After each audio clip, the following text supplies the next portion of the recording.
Começa agora, Paracuru, cidade que dança. Conversando sobre corpo e movimento. Mais um projeto cultural da rádio Marazul FM. Uma prova de amor a Paracuru.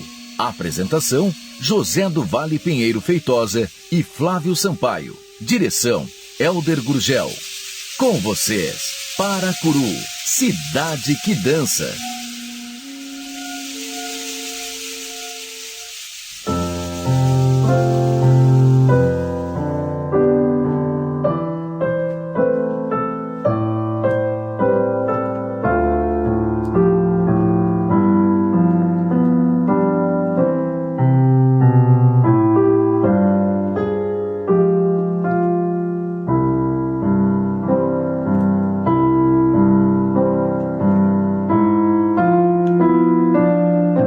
Noite em Paracuru, e a dança é uma força do seu viver.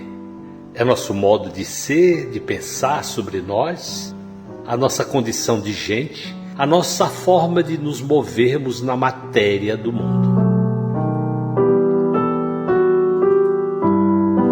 O Flávio Sampaio é um ser gerador de felicidade, porque sabe ele sobre os reveses da vida, sobre o improvável de um modo de ser e, no entanto, o improvável é superado e o possível vira o cotidiano de Paracuru.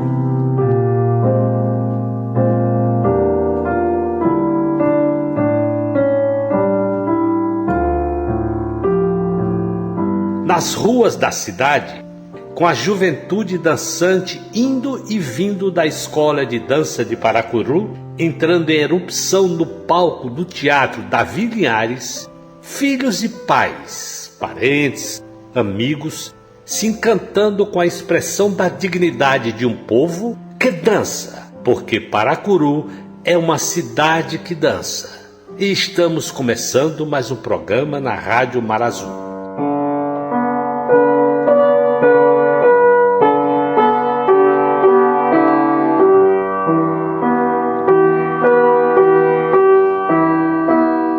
O Flávio Sampaio conversou com a professora Rocejane Silva, que esteve em Paracuru, levando dados e informações sobre o plano de educação de dança e sobre o resultado desta dança no jovem aluno, o egresso da Escola de Dança de Paracuru.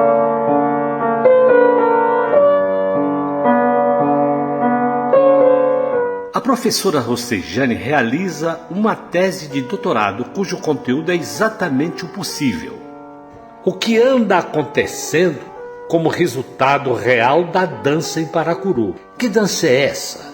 Que alunos são estes? Que professores são capazes, de fora do circuito dos grandes centros, são capazes de apresentar um trabalho de grande qualidade?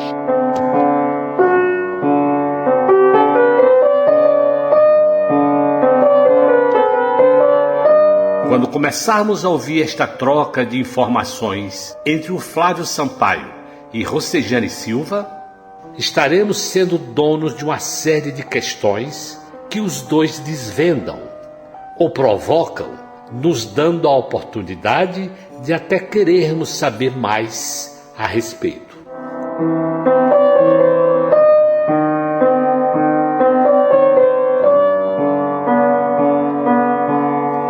O balé ou a dança como uma forma de tradução do mundo e da nossa história, de modo a acender na juventude a liberdade maior em possibilidades que tem além dos adultos, já que estes adultos tendem a adotarem padrões específicos e conservadores.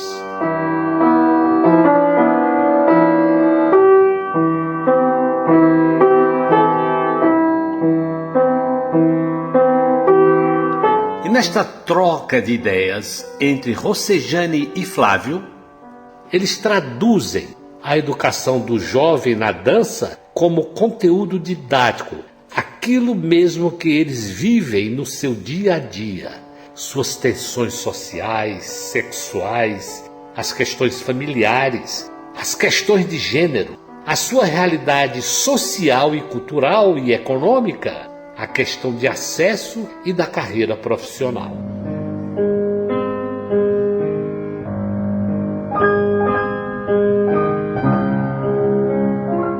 A dança é essencialmente movimento do corpo, mas um corpo que se move na história, no próprio movimento da história, capaz de romper valores e normas impostas noutro lugar e noutras épocas, sendo uma dança capaz de improvisar, de ser criada de modo coletivo e até mesmo experimentar um balé de posições imóveis, como dançar deitado ou sentado.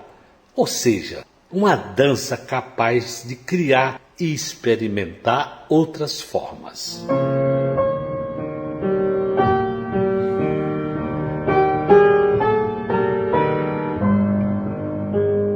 Os dois, Rocejane e Flávio, vão abordar o papel do desenvolvimento da tecnologia na dança. Claro que neste momento muito mais ligada à possibilidade de acesso por questões econômicas, sociais e de política de Estado. Como este programa não é um programa sobre o uso de novas tecnologias na dança, a conversa privilegiou muito a questão do conhecimento à distância, por meio da internet, que é essencialmente uma questão de comunicação ou de acesso a meios de telecomunicações, quer dizer, comunicação à distância.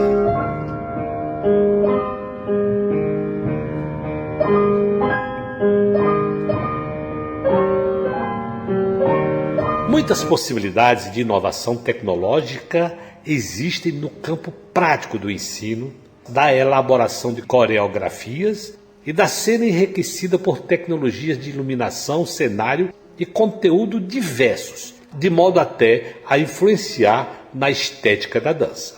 Mas este assunto não é abordado agora.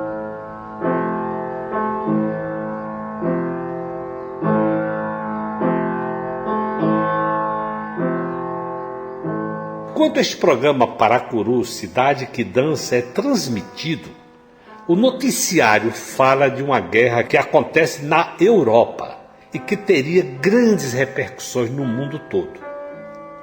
Mas somos levados a crer que, em verdade, isso é ainda o que o Flávio Sampaio diz sobre a devastação na cultura e nas artes pela pandemia de Covid.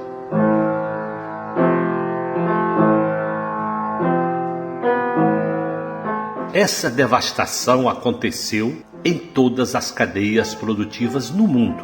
Mas, como nos dirá a professora Rocejane, existem diferenças sociais e econômicas que não apenas tornam a pandemia mais insuportável, como levam que existam privilégios em que certos setores da dança têm quase imediata capacidade de recuperação, enquanto outros continuam em lenta recuperação.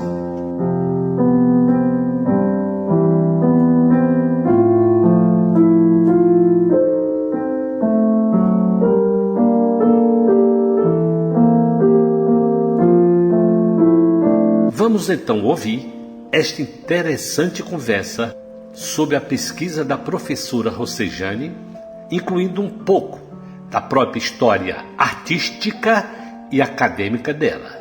Aqui, Paracuru, Cidade que Dança.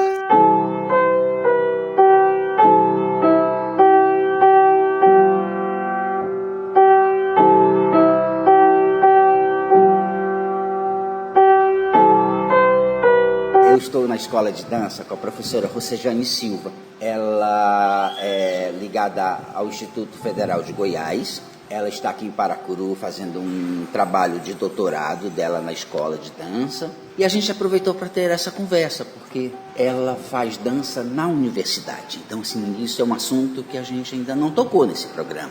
O fazer a dança nesse lugar, né, de saber.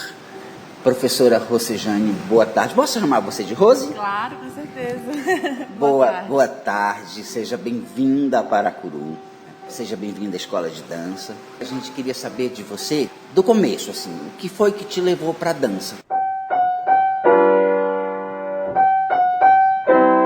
Bem, eu comecei na dança com 7 anos de idade, porque minha tia, minha madrinha, né, de batismo, viu balé na televisão, na Rede Globo, quando passava os balés de repertório, de madrugada. Minha família é do Maranhão, nem sabia o que era balé. Minha família se mudou para Goiás, na década de 80, e aí ela viu o balé e falou, nossa, que coisa bonita. Vamos colocar a sua filha, que eu fui a primeira sobrinha, né, dos 5 irmãos, vamos colocar ela para fazer balé. E aí minha mãe fez uma festinha de 4 anos de idade, eu de bailarina, e tudo era de balé. Ali que minha mãe descobriu o que era balé. E aí, aos 7 anos, nós mudamos para um bairro que ficava perto de uma escola pública de dança, que era a Escola de Artes Veiga Vale. E lá eu comecei com balé moderno. Daí começou essa paixão pela dança. Todo ano eu assistia um filme chamado Flashdance, quem é mais velho vai lembrar, que passava na Rede Globo. E minha mãe dizia assim, todo ano, todas as férias, eu ouvia a mesma frase da minha mãe. Um dia você vai dançar igual ela. E aí eu ficava nesse sonho de um dia ser uma grande bailarina, de dançar Flashdance, né? E aí eu comecei com balé moderno, fui pro balé clássico. Minha mãe me tirou do balé com 11 anos, porque ela disse que eu tinha que ter outras experiências corporais, e ela me colocou para fazer vôlei. Foi um desastre, porque eu fugia da bola, eu tinha medo da bola. E eu fiquei no vôlei por 4 meses, até que um dia, eu muito frustrada com o vôlei, eu saí a pé, que ficava no centro, a escola de esportes, e o Veiga Vale em outro bairro, eu fui a pé, meio sem saber o caminho, fui até o Veiga Vale perguntar se tinha vaga para dança, porque eu queria voltar. Isso eu com 11 anos de idade. Eles disseram, não, tem vaga. E eu falei, então eu quero me matricular. E eu sozinha me matriculei de novo na escola e falei, mãe, eu quero sair do vôlei e voltar para a dança. Dos 11 anos até hoje, eu nunca mais parei. Fui fazendo dança contemporânea na escola, balé moderno. E aos 17 anos, como na minha terra na época, né, eu sou de Goiânia, na época não tinha faculdade de dança, eu não tinha condições de sair da minha cidade para poder cursar dança em outro estado, que era o meu desejo.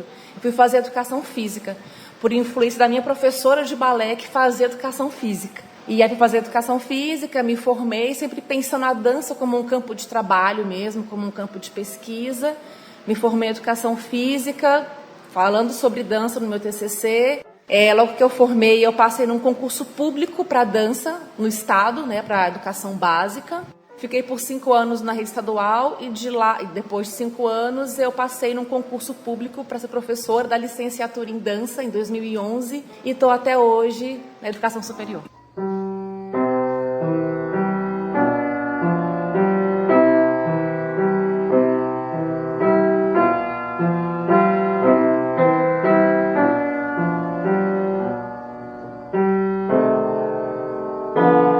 Mas antes da dança, você passou por uma escola que é uma escola muito conhecida no Brasil inteiro, que é o Basileu França. É uma escola referência no ensino da dança, é uma escola que leva alunos para profissionalização, uma escola profissionalizante, que não é só de dança, que é uma escola de arte. Me conta essa experiência de você, Rosejane, aluna e bailarina, porque lá eles têm grupos de dança que se apresentam no Basileu França.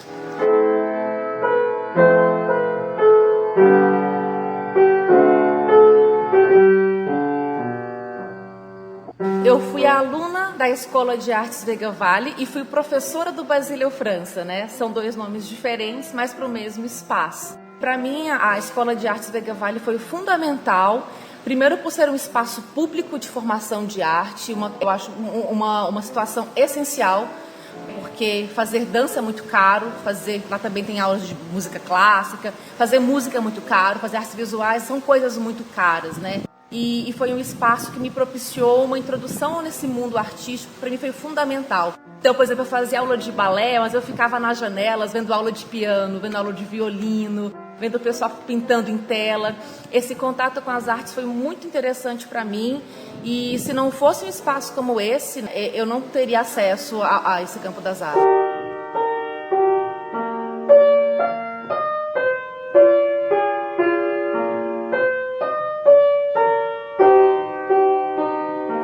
Como é importante a arte no aprendizado de crianças e jovens.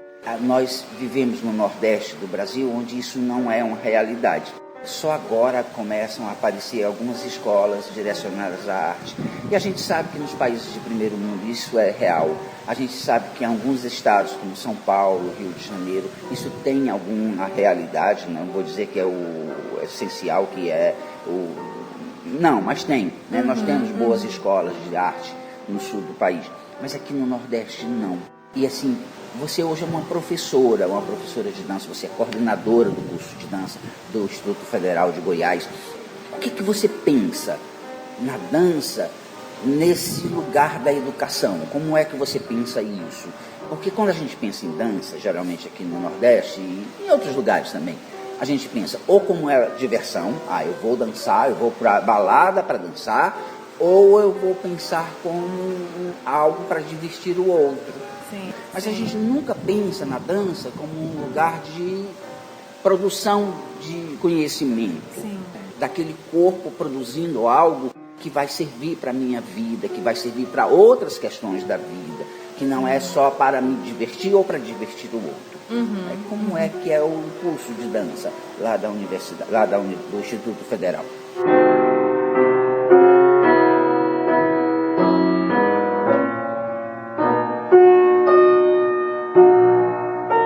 É importante você tocar nesse assunto, Flávio, porque a gente tem que ampliar essa ideia do que é conhecimento e como se aprende as coisas. Tem pessoas que têm facilidade por aprender lendo e escrevendo. Tem pessoas que têm facilidade de aprender através dos sons, através dos desenhos, através do corpo. Então, assim, são modos diferentes de conceber inteligências. Então, isso é muito importante para a gente poder entender o que é educação e o que é conhecimento. E aí a dança no Brasil, né, como campo de conhecimento, é uma coisa muito recente. A gente de uns 10, 15 anos para cá, que isso foi tomando uma proporção maior. Nós tínhamos pouquíssimas faculdades de dança no Brasil, que centralizavam muito conhecimento naquele estado, ou produziam ou formavam pessoas muito para o campo artístico, mas esse lugar da dança como conhecimento, como cursos de graduação, de mestrado, de doutorado, de escrever sobre dança. Então, entender também que dança a gente pode fazer na cena, a gente pode fazer ensinando, a gente pode fazer escrevendo também sobre ela, né? Ou falando, como a gente está fazendo aqui, né? Tudo isso é produzir conhecimento, né? E de alguma forma também é dançar. E aí, no nosso curso de dança, a gente preza muito por isso, assim, que o aluno muitas vezes vem para o curso de dança achando que ele vai dançar o tempo todo durante os 4 anos de graduação. E, na verdade, a proposta não é somente essa, é que ele possa experimentar no corpo dele o que é a dança, mas também pensar criticamente sobre ela. Pensar a dança pelo campo da educação, pelo campo da história, pelo campo da cultura, da sociedade, dos lugares que ele habita, né, e que ele atua politicamente também, porque a gente sabe que fazer dança nas periferias... Da crítica como uma questão estética. Tudo isso também é produzir conhecimento, então que o aluno possa ter essa dimensão maior do que é a dança no lugar que ele vive, do que ele faz também.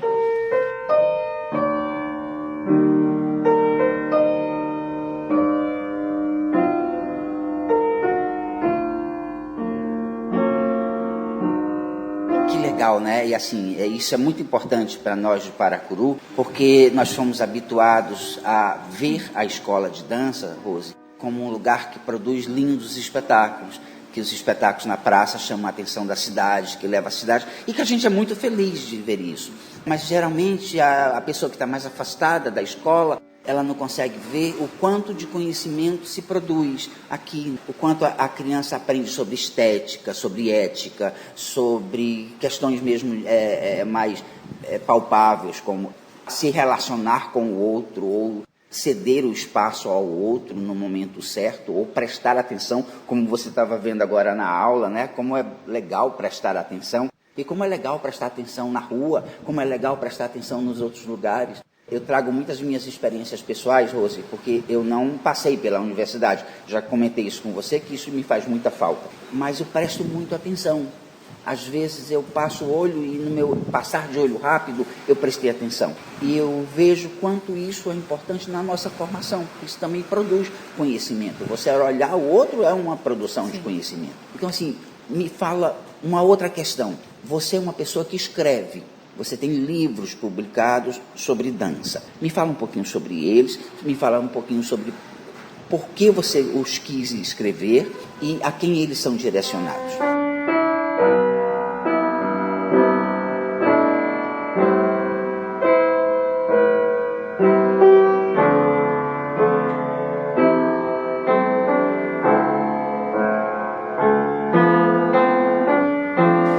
Tenho 3 livros, um é de minha autoria, outros 2 eu organizei. O primeiro livro que eu escrevi é fruto do meu mestrado e eu falo sobre Forsythe, que é um coreógrafo norte-americano, mas que fez carreira na Alemanha. E ele é um coreógrafo que coreografa e que pensa o balé de uma maneira diferente do que a gente é habituado a entender o que é um balé clássico, um balé de repertório.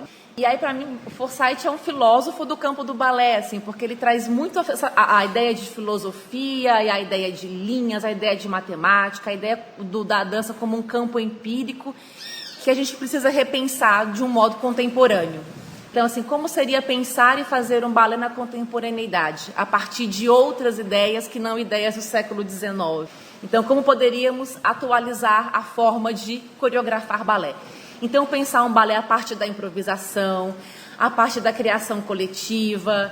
Como seria fazer um balé deitado, um balé sentado? Então, esse corpo que está sempre de pé no balé e sempre nas pontas, ele vai sendo desestruturado para fazer balé de uma outra forma, de outras formas, sempre no plural, assim, pensando que vai por outros caminhos. Então, eu lanço esse livro sobre o Forsythe como primeiro livro.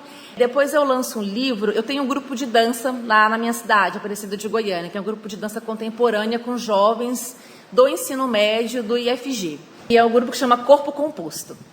Nós fizemos um livro chamado Dança e Juventudes, pensando como é que é falar de cultura, educação e dança com os jovens. A gente tem pouquíssima produção no Brasil que discute arte e juventude. A gente fala muito sobre crianças e arte, fala muito sobre adultos e arte, mas a gente esquece o que está nesse meio, que são os jovens, né? Então existe pouca produção artística, pouca discussão que fala sobre cultura e juventude.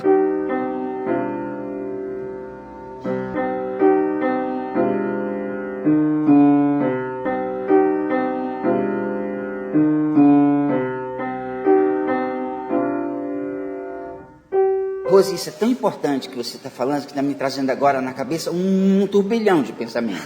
Porque é na juventude que você cria a primeira vez, assim, seriamente, essa pergunta. E aí, o futuro? O que vou ser no futuro? O que eu quero para o futuro? Sim. E como a arte é importante para te mostrar várias possibilidades, inclusive fora da arte. Sim. Mas através dela você pode ter esse contato com o que eu vou ser no futuro, o que eu quero para mim no futuro. Sim. Fala mais disso, por favor.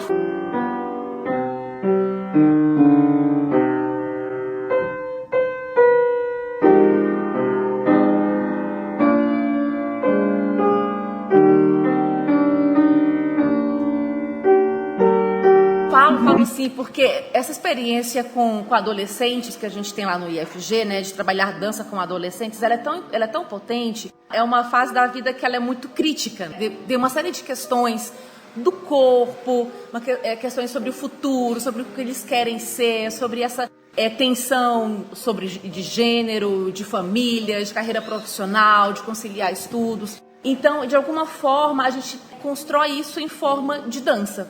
Essas questões vêm para a dança, vêm para a coreografia, né? É um grupo que nós não definimos o que vai ser dançado, eles definem o que eles querem dançar, né? Do que eles querem falar. Nosso primeiro trabalho chama Adolescendo, e aí eles falam dos conflitos de dentro da escola, como é adolescer dentro da escola e fora da sala de aula. Então, o que está na cena são os corredores da escola, é o namoro no muro, é o cansaço, é o estresse, é o estar de saco cheio da aula, assim, quando aquilo não cabe mais na cabeça. Então, tudo isso, essas tensões e esses afetos, né, que surgem na escola estão em cena. Então, a gente sempre vai trazendo esses elementos para construir o trabalho. Eu aprendi muito com eles também, assim, né? É uma troca muito potente, porque alguns alunos foram para a graduação em dança, inclusive, a partir do grupo, porque viram na dança uma possibilidade de carreira, uma possibilidade de trabalho, enquanto outros foram para outras carreiras, mas como aquilo marcou essa passagem tão conturbada que é a adolescência, sabe? Como estar em cena, como estar em conjunto, como construir junto. Foi uma experiência interessante. A gente tem um aluno que está fazendo computação. E aí ele diz, eu fui para outra carreira porque ele era super nerd. Mas ele diz assim, como que a arte é importante para que eu possa ver aqueles algoritmos e aquele monte de tela a partir de uma outra perspectiva. Então, de alguma maneira, a dança está ali, naquele mundo tecnológico que ele está atuando. Para mim, isso assim, é muito gratificante, é muito gratificante.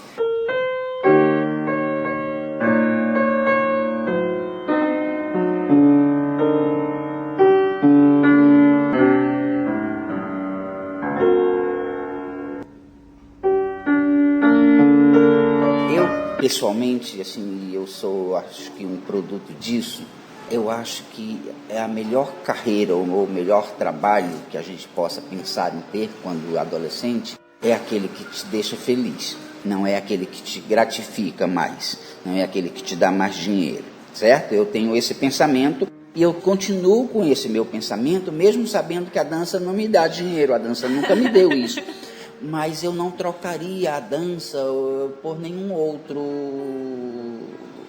coisa para fazer, por nada, porque a dança me deu algo que dinheiro nenhum compra, que é ser feliz.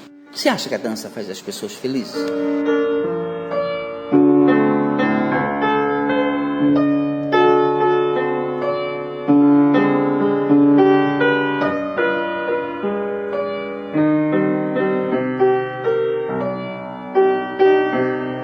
Acho.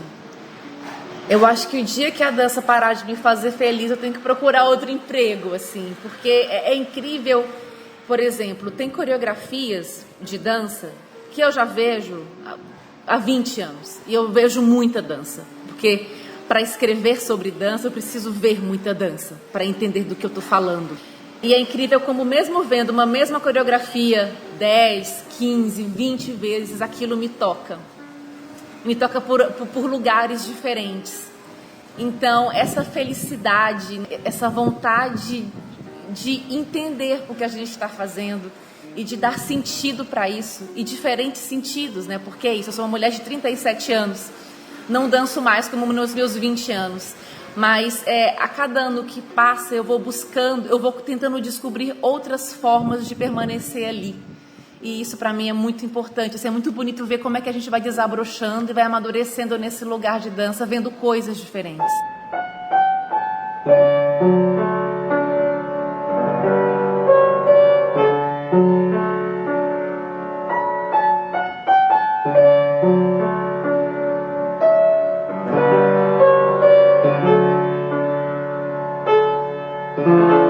E a gente tem uma noção de felicidade, uma percepção de felicidade muito difundido pelo cinema americano, né? E foram felizes para sempre. Eu não compreendo assim. E eu compreendo que isso que você fala, como a dança me toca, e quando a dança me toca, eu sou um ser completamente feliz. Eu sou um ser pleno. E é isso que eu chamo de felicidade. Eu não chamo a felicidade continuada, eu não sou feliz para sempre, eu tenho problemas como todo mundo tem, mas eu tenho esse outro lado que me empodera, que me deixa um ser independente da indústria, independente do setor financeiro, porque eu não preciso ter um celular, eu não preciso ter um carro de última geração, eu não tenho carro nenhum, eu ando de mototáxi na cidade, a cidade toda me conhece. Mas eu não me sinto em nenhum momento inferior a ninguém. Essa ideia colonialista de que quem é feliz é quem tem as coisas, quem tem um carro, né? A posse das coisas, a dança me tirou essa ideia. E eu falo muito isso com os pais dos meus alunos, porque essa escola, ela iguala as pessoas, ela zera as pessoas. Aqui não é o telefone, não é a marca da roupa, não é o carro que para na porta, não é a bicicleta que traz. Aqui é o que eu posso produzir com o meu pensamento. Aqui é o que eu posso produzir com o meu esforço pessoal. Sim. E isso eu acho que é algo que vem sumindo da educação aos poucos, porque a televisão que educa, na maioria do tempo, ela vende, ela foi posta ali para vender coisas. Então ela está a serviço da economia. isso vai tirando de você a ideia daquilo que você é como gente. E como a arte é importante para fazer isso.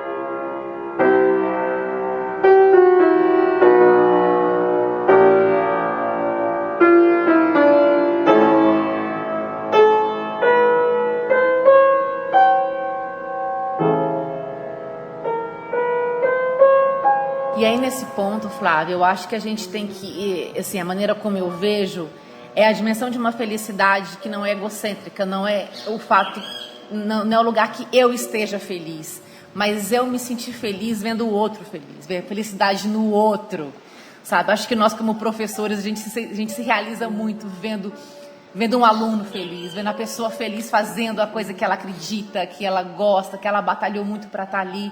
Então, assim, muitas vezes eu não estou em cena, mas eu me sinto tão feliz de ver meus alunos ali naquele palco, ou falando, ou conquistando as coisas que eles desejaram conquistar no campo da dança ou no campo da vida, não é só na dança também, assim, né? Mas ver essa felicidade que acontece no outro é muito bacana, assim. A gente tem que ter essa capacidade de se sentir feliz pela felicidade do próximo. Eu acho que a dança, ela produz uma coisa parecida assim, quando a gente é feliz porque o vento toca você, como escuta os passarinhos, como a gente está escutando agora. São tipos de felicidade que não depende dessa indústria, né? Que faz você feliz em vírgula, né? Que cada vez faz menos, porque você cada vez quer consumir mais para ser feliz. E, no entanto, quando você dança, você não precisa consumir nada, você apenas está ali com o seu corpo e em torno de uma ideia.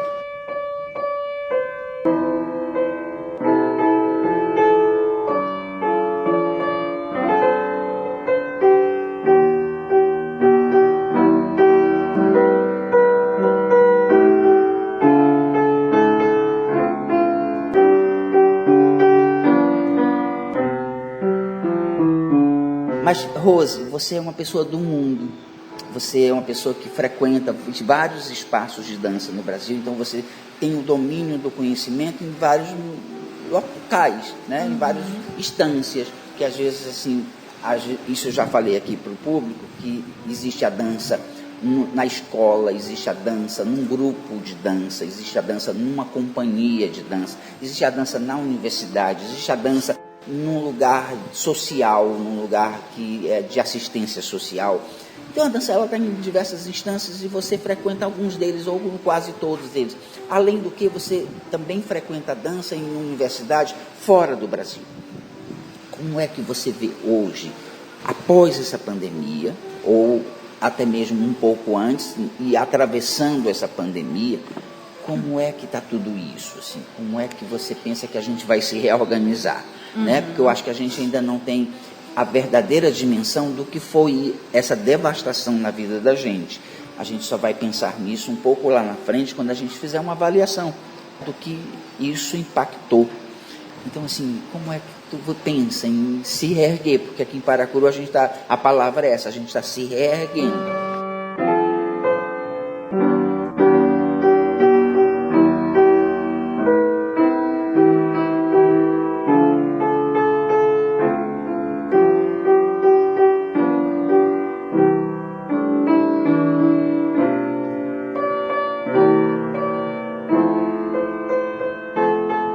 Olha, uma pergunta difícil, assim, porque a gente tem realidades muito diferentes, muito diferentes. Ao mesmo tempo que a gente tem Paracuru sofrendo todos esses impactos, a escola, né, sofrendo esses impactos da pandemia, nós temos lugares que economicamente são privilegiados, que já estão reerguidos e que a vida está seguindo muito bem, obrigada, já estão em festivais, que vem de um outro contexto muito privilegiado. Dentro da universidade, para nós também é um grande desafio. É um grande desafio porque nós perdemos muitos alunos também, e isso não é um caso somente do IFG, mas de diferentes faculdades de dança, que perderam muitos alunos. Alunos que muitas vezes desencantaram da dança, outros que por questões de trabalho e de vida tiveram que seguir outros caminhos. Outros porque acham, a partir desse contexto caótico, de que dança não vai dar trabalho para eles. Então a gente tem diferentes motivos que levaram à desistência dos alunos. Mas acho que também as faculdades estão tentando descobrir esses caminhos. Mas ao mesmo tempo também, Flávio, vou falar bem do âmbito universitário mesmo, sabe? Eu acho que os cursos de graduação, eles precisam rever os modos de dar aula. Porque eu acho que esse baque da tecnologia, que se tornou fundamental para o nosso ensino, ele tem que adentrar de uma forma mais firme o nosso processo pedagógico.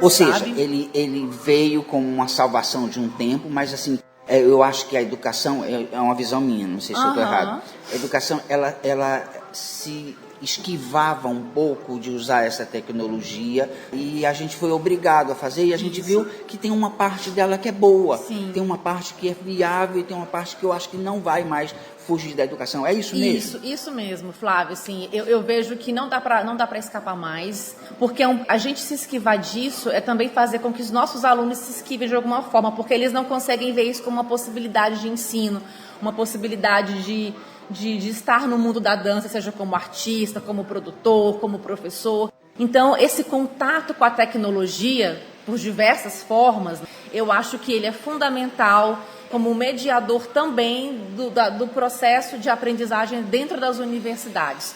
Porque é uma realidade que os alunos terão que encarar quando se formarem, né? E o mundo está caminhando para isso, e a educação e a arte não tem como ficar de fora.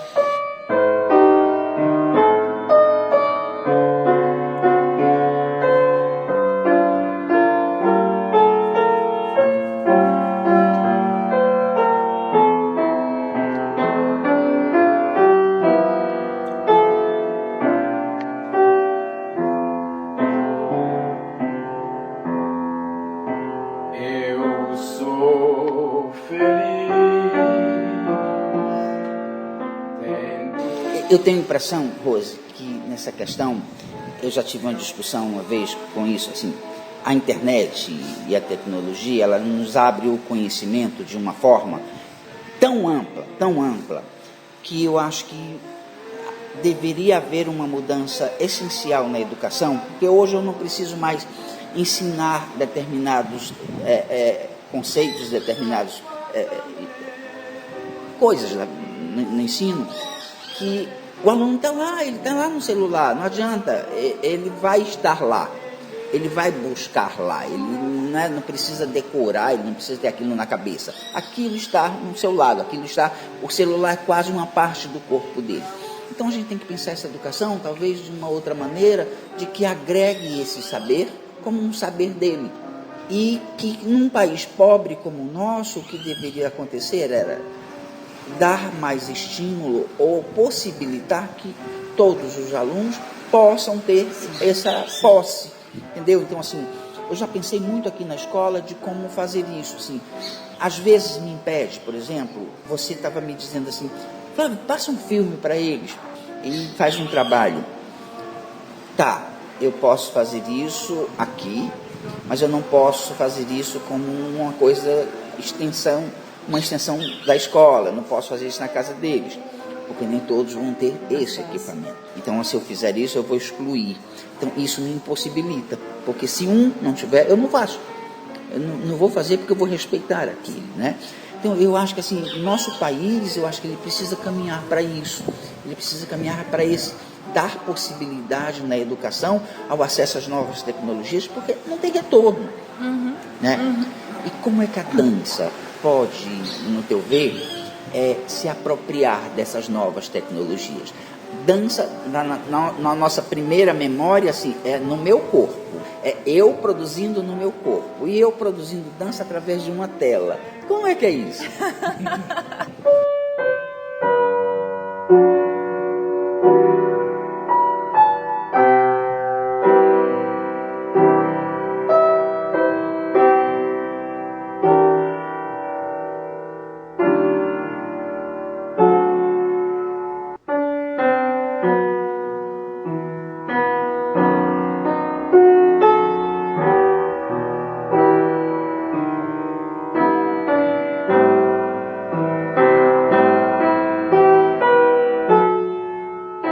Eu vejo alguns caminhos, eu já vi algumas experiências interessantes durante a pandemia.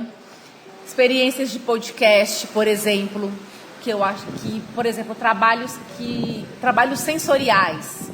Eu até gravei um podcast sobre isso, né? Que era uma aula de improvisação em dança moderna, que era um podcast. Então, era a percepção da pessoa colocar o fone no ouvido, fechar os olhos, perceber o vento, perceber onde ela está, perceber os caminhos do corpo e fazer uma improvisação guiada a partir disso. Acho que tem caminhos nesse sentido de podcasts que contam histórias de dança, que trabalham a partir da improvisação, que trabalham experiências sensoriais, experiências com crianças, de vídeos pequenos, que vão trabalhar dança e ludicidade. Eu acho que, por enquanto, tem coisas que são insubstituíveis dentro de uma sala de dança, que é o toque, a convivência coletiva, a energia, alguns trabalhos que demandam um piso específico, um material específico, mas acredito que algumas experiências já são possíveis de modo digital, de modo tecnológico. E acho que tem muita gente trabalhando para isso e acho que dentro de 10 anos, com certeza, a gente vai ter isso muito mais acessível. E aí tem uma coisa que eu acho interessante também que essas tecnologias propiciaram nesse tempo, foi que nós pudéssemos ter acesso a cursos, a congressos, a espetáculos, que muitas vezes, assim como o Paracuru também tem as suas limitações de espetáculos que não vêm para cá, né? Goiânia também tem isso, né? A gente está no centro do Brasil, mas muitas coisas não passam pelo meu estado, pela minha cidade. Então, eu pude fazer cursos com pessoas que eu sempre sonhei fazer, né? E o modo remoto me propiciou isso. Então, eu acho que essa democratização do conhecimento, assim como devemos ter, né, uma democratização dos meios tecnológicos, né, para todo mundo. Todo mundo possa ter acesso gratuito a tecnologias, né? Isso é fundamental para esse cidadão que está se formando e que vai estar no mundo, vai ter que dialogar com o mundo. E o mundo que ele vai dialogar é esse mundo que passa pela tecnologia. E ele está fora disso, ele está excluído desse processo.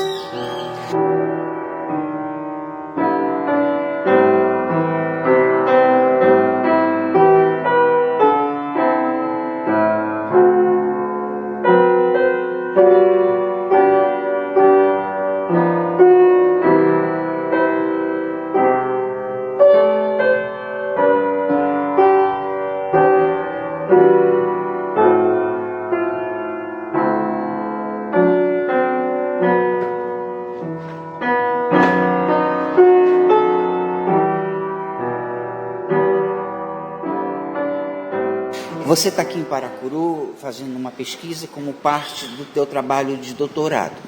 Esse doutorado vai ser apresentado numa grande universidade de artes. Eu queria que você primeiro falasse que universidade é essa, como é que ela é muito interessante, e do que trata, do que é que você veio fazer aqui, o que é que você quer ver aqui, o que é que você quer pesquisar aqui para fazer teu trabalho de doutorado. Estou fazendo doutorado, eu comecei o ano passado na Universidade Nacional de las Artes, Universidade Nacional das Artes, que fica na Argentina. É uma universidade que só tem cursos de arte. Desde cursos livres, uma oficina de 2 dias, um curso de 2 meses, até doutorado no campo das artes. Então tem desde música erudita, músicas de conservatório, até cursos de quadrinhos e de games. Então, assim, é uma amplitude de cursos que envolvem, que falam sobre arte digital, né, sobre artes da cena, artes performáticas. Então, é uma das maiores da América Latina. Meu sonho era entrar nessa universidade. Eu estava namorando essa faculdade há anos e anos e anos. E é uma universidade que preza muito por uma discussão de arte a partir da América Latina. e das nossas questões, né, de como é fazer arte na América do Sul, né, que pessoas são essas, que realidades são essas que nos faz, né, nesse lugar. E aí eu comecei esse curso lá no ano passado e meu projeto, o nome inicial era do balé real, do balé oficial ao balé real. Pensando essas distâncias, essas discrepâncias entre o que seria uma ideia de balé oficial e que balés reais são esses que acontecem nas periferias do Brasil. E aí meu recorte é falar do Brasil, e aí eu falo de 3 escolas, 3 experiências periféricas de balé, tentando entender de onde que elas partem para fazer balé, né? Que contextos são esses que elas vivem e o que elas produzem como uma experiência de dança, pensando nesse balé como uma experiência, pensando bem como hipótese, esse balé que é da nobreza, esse balé que é europeu, que trata de um contexto economicamente muito vantajoso para alguns e que exclui uma série de pessoas e que tem uma série de princípios que muitas vezes não nos cabem. E aí eu quero ver que balé é esse que as pessoas fazem nas periferias, assim, né? O que se apreende da periferia, o que não se apreende dessas periferias. E aí eu estou aqui em Paracuru, pesquisando a escola e a companhia, vendo o trabalho do Flávio Sampaio, que é uma pessoa que eu admiro muito, que para mim é um grande pensador da dança no Brasil. Eu vou para uma escola chamada Balé Ayadolê, que fala de balé decolonial, que é uma escola de balé para pessoas negras. Onde que é? São Paulo. E depois eu vou para o Morro do Alemão, no Rio de Janeiro. No Rio de Janeiro, para pesquisar um projeto chamado Na Ponta dos Pés, que é um projeto que trata de meninas negras no balé. E elas falam sobre essa exclusão do mundo do balé que elas sentem e como na comunidade elas constroem uma outra forma de conceber o balé e de falar politicamente de balé a partir da realidade que elas vivem naquela comunidade.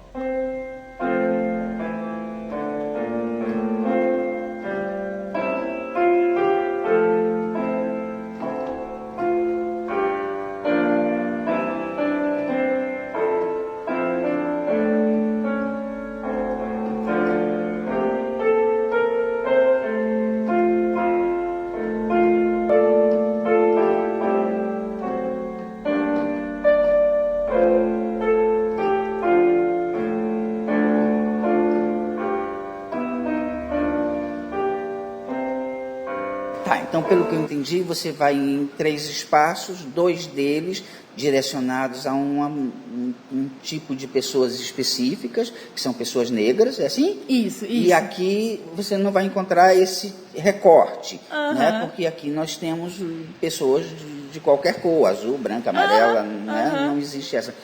O que é que você viu aqui em Paracuru? Por quê? Por que você quis vir aqui? É porque, assim, na verdade, a minha questão nem é racial nesses lugares, assim. A questão que me leva ao Ayadolê é a questão deles trazerem a palavra decolonial como um pressuposto do balé que eles fazem. Então, aqui fazemos um balé que é decolonial, e é isso que eles dizem na proposta da escola. É um balé decolonial que vai trazer um grupo de pessoas que as escolas privadas de balé de São Paulo não aceitam. As várias formas de exclusão. Porque você pode aceitar uma pessoa negra na escola, mas deixá-la num espaço muito subalterno. E o trabalho da Tuane, por exemplo, também é com meninas negras, mas pelo próprio contexto da comunidade. Mas o que me leva a Tuane é uma pessoa que não tem tanta experiência de balé como você, Flávia. Ela não tem esse repertório de experiências no Brasil e fora do Brasil, mas ela acaba criando outros mecanismos para ensinar balé a partir desse contexto de não experiência, inclusive, que ela teve. Então, como é que ela vai inventando outras formas de fazer essa dança a partir do contato que ela não teve? Então, eu quero ver o que ela inventa nesse lugar, sabe? Então, e aí a questão da raça, ela vai atravessar meu trabalho, mas ela não é o ponto principal, assim, mas é discutir como é que esses lugares precarizados trabalham com dança. É a 2ª vez que você vem a Paracuru. Isso. Qual é a tua impressão do lugar? Qual é a tua impressão desse espaço à beira-mar, né? Desse lugar de turismo, desse lugar que é, direcionado à vacância, às férias, ao divertimento, à praia, ao repouso. E como é que você vê uma escola de balé num lugar desse? Flávio, a primeira vez que eu vim a Paracuru, acho que isso faz 4 ou 5 anos, não me lembro muito bem, eu vim como uma curiosa, uma turista cultural, porque eu vim fazer turismo em Paracuru para conhecer a escola.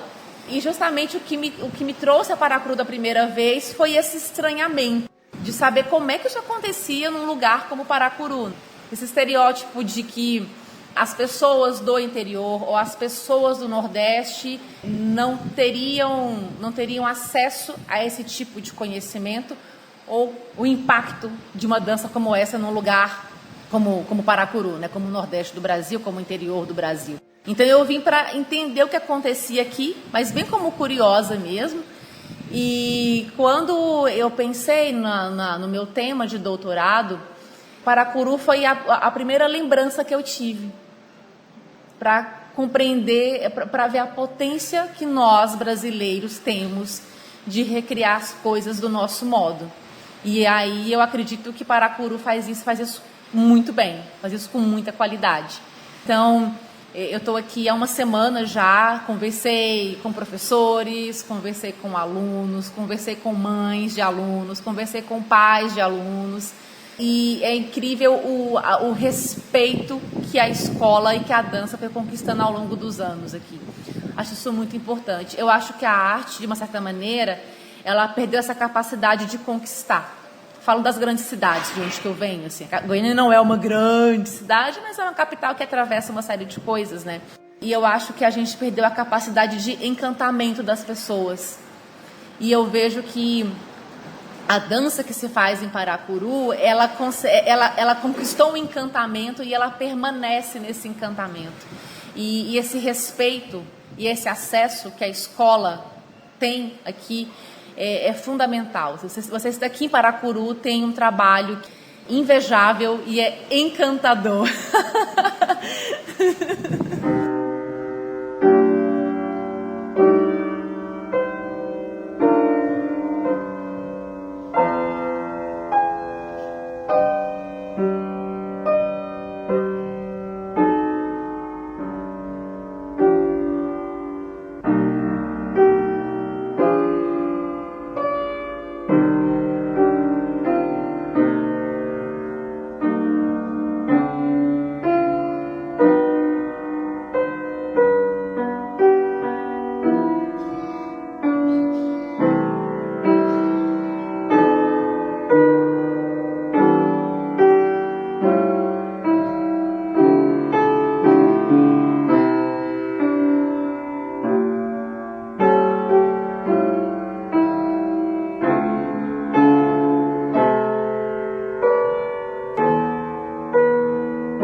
A gente só quer te agradecer. Assim, você é uma amiga querida, uma pessoa que eu aprendi a gostar, a respeitar, né, e a admirar. E nesse curto período em que a gente se conhece, desde que você veio a Paracuru, a gente se tornou amigo. Então, assim, eu só quero te agradecer pela tua visita, pelo que você faz pela dança, porque eu, como homem da dança, a qualquer pessoa que contribui, eu também acho que está contribuindo com o que eu faço. E por você ter nos escolhido, porque um trabalho de doutorado é o que vai ficar na memória oficial desse lugar, desse espaço, desse trabalho. Então, assim, eu acho que eu, como não vou falar como da escola de dança, como um professor da escola, como uma pessoa que fundou a escola de dança, eu quero falar como um paracuruense. Obrigado por você levar Paracuru para uma biblioteca lá em Buenos Aires, que um dia vai ser foco de pesquisa de outras pessoas, que é isso que a universidade produz. Muito obrigado por você ter dado essa entrevista para a Rádio Mar Azul, muito obrigado por você ter estado na nossa cidade, por você contribuir tanto para o nosso trabalho, porque o teu trabalho vai ser lido e vai ser levado muito em conta na produção futura desse lugar. Flávio, pode ter certeza que voltarei aqui, porque eu acho uma obrigação nossa como pesquisadores, assim como nós vamos aos lugares, colher dados, falar com pessoas, é importante que nós voltemos também para apresentar o resultado do trabalho, né? Então, assim, é um compromisso público que eu faço aqui na rádio, de quando esse trabalho acabar, daqui 2 ou 3 anos, né, de que eu quero voltar à cidade para compartilhar e falar, olha, gente, eu produzi isso, então vamos conversar juntos sobre o que eu pude construir, sobre esse pedacinho que eu construí aqui. Então é um compromisso que eu faço de voltar a Paracuru, quem sabe com um livro sobre o tema. Já apresentei esse trabalho num congresso em Portugal, num congresso em Lima, no Peru. E toda vez que eu falo sobre o trabalho e falo sobre Paracuru, as pessoas ficam encantadas com a proposta. Tem 2 textos saindo sobre a escola, inclusive, em anais desses congressos que eu participei esse ano. E, assim, o que eu vejo de potência é que nós fazemos diferente. A gente consegue dar uma outra cara para as coisas que são um pouco caretas, sabe? Assim, a gente tira a caretice das coisas e dá um ar mais de vida, dá um ar de alegria. A gente coloca nossas questões, mesmo em coisas que às vezes parecem ser um pouco repressoras, ser um pouco conservadoras demais, assim. A gente consegue dar um outro brilho. Foi isso que nos uniu, assim, né? Além da simpatia que você é, essa ideia de que a gente pode olhar o balé, que é o que nós amamos fazer, do nosso jeito, da nossa maneira, e ver que é possível descolonizar, não dele ser realmente o balé, ser, como eles dizem, ser algo do mundo. Porque as pessoas falam, o balé é uma arte do mundo, mas ela é uma arte do mundo a partir do olhar europeu. Como tornar essa arte do mundo de Paracuru, de Goiânia, desses lugares que são da periferia? Parabéns pelo teu trabalho. Obrigada. E muito obrigado. Tá? Obrigada, gente. Até a volta. Obrigada.